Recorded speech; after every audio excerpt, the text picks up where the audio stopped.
मैं वह भाषा हूँ जिसमें तुम गाते हंसते हो। मैं वह भाषा हूँ जिसमें तुम गाते हंसते हो। मैं वह भाषा हूँ जिसमें तुम सुख दुख रचते हो। मैं वह भाषा हूँ जिसमें तुम सपनाते हो अलसाते हो। मैं वह भाषा हूँ जिसमें तुम अपनी कथा सुनाते हो। मैं वह भाषा हूँ जिसमें तुमने बचपन खेला और बढ़े। मैं वह भाषा हूँ जिसमें तुमने यौवन प्रीत के पाठ पढ़े। मैं वह भाषा हूँ जिसमें तुमने यौवन प्रीत के पाठ पढ़े। नमस्कार, मैं पुण्यतोया मोहंती कक्षा 10वीं पीएमसी केंद्रीय विद्यालय क्रमांक 1 की छात्रा आप सबके समक्ष प्रस्तुत हूँ हिंदी दिवस एवं हिंदी के महत्व के बारे में अपने विचार प्रस्तुत करने।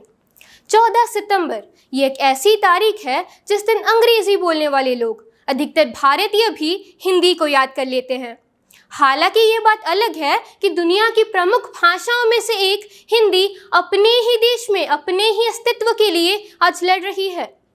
हम हर साल 14 सितंबर को हिंदी दिवस मनाते हैं, परंतु क्या आपको इसका कारण पता है? मैं बताती हूँ।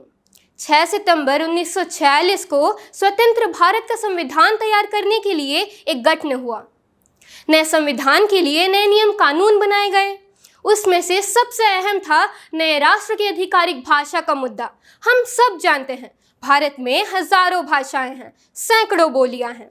काफ़ी विचार विमर्श करने के बाद 14 सितंबर 1949 को देवनागरी लिपि में लिखी हिंदी और रोमन लिपि में लिखी अंग्रेजी को आधिकारिक भाषा का दर्जा दिया गया। इस ऐतिहासिक दिन के महत्व को देखते हुए हमारे पहले प्रधानमंत्री पंडित जवाहरलाल नेहरू जी ने ये निर्णय लिया कि आज से हम 14 सितंबर को हिंदी दिवस के रूप में मनाया करेंगे। हमने हमारा पहला आधिकारिक हिंदी दिवस 14 सितंबर 1953 में मनाया। ये तो बात रही हिंदी दिवस के बारे में। अब हम बात करते हैं हमारी राजभाषा हिंदी के बारे में। पहले भारत में हिंदी का बोलबाला था। हिंदी में कविता, लेखनी और संगीत का उजाला था। लेकिन आज हम माता पिता को भी मॉम डैड कहकर बुलाते हैं। ऐसा क्यों? आखिर ऐसा क्यों? क्या हम हिंदी बोलने से शर्माते हैं? हिंदी मात्र एक भाषा नहीं है, ये भारत की समृद्ध संस्कृति का पर्याय है जो फिजी से लेकर मॉरिशस तक, कश्मीर से लेकर कन्याकुमारी तक और पूरे दुनिया भर में फैले तमाम हिंदी प्रेमियों को जोड़ने का काम करता है। अंत में मैं एक सुंदर सी कविता प्रस्तुत करना चाहती हूँ जिसका शीर्षक है क्या है हिंदी। एक परिधान चढ़ा था विश्वगुरु का, परिधान चढ़ा था विश्वगुरु का, वो परिधान बचाने में मुड़ी थी ज्वाला शौर्य क्रांति की माँ की शाख बचाने में। पर क्या अर्थ हुआ? क्या अर्थ हुआ अभियानों का, संघर्षों का, बलिदानों का, उस तृप्त ओजस्वी छाया का, रण के खून से लथपथ काया का। था सभ्यता प्रेम जो पुरखों का, था सभ्यता प्रेम जो पुरखों का। सन 47 तो लांग गया, मुगलों कौरों से भी जीता था पर काले अंग्रेजों से हार गया।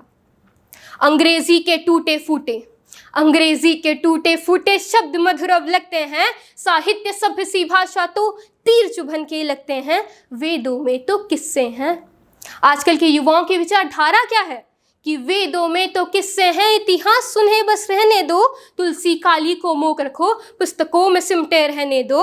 अरे भारत माँ का मस्तक भी, भारत माँ का मस्तक भी पीड़ा से तब झुक जाता है जब भारत माँ का बच्चा हिंदी कहने में कतराता है। अरे माथे का चंदन है हिंदी, माथे का चंदन है हिंदी, भारत का वंदन है हिंदी। गोरों का मर्दन है हिंदी, लौटन अभिनंदन है हिंदी। अरे जोड़े जो 29 बेटों को, हिंदी तो भारत माँ की आशा है। पर तिरस्कार उस आशा का, तिरस्कार उस आशा का, कर्म लहो बल खाता है जब हिंदी माँ के सम्मुख कोई प्रश्न चिन्ह दिखलाता है। मुझे घृणा नहीं अंग्रेजी से, मुझे घृणा नहीं अंग्रेजी से, ना हिंदी का अभिमान है। मैं भारत माँ की बेटी हूँ, उसकी भाषा का सम्मान है, उसकी भाषा का सम्मान है। धन्यवाद।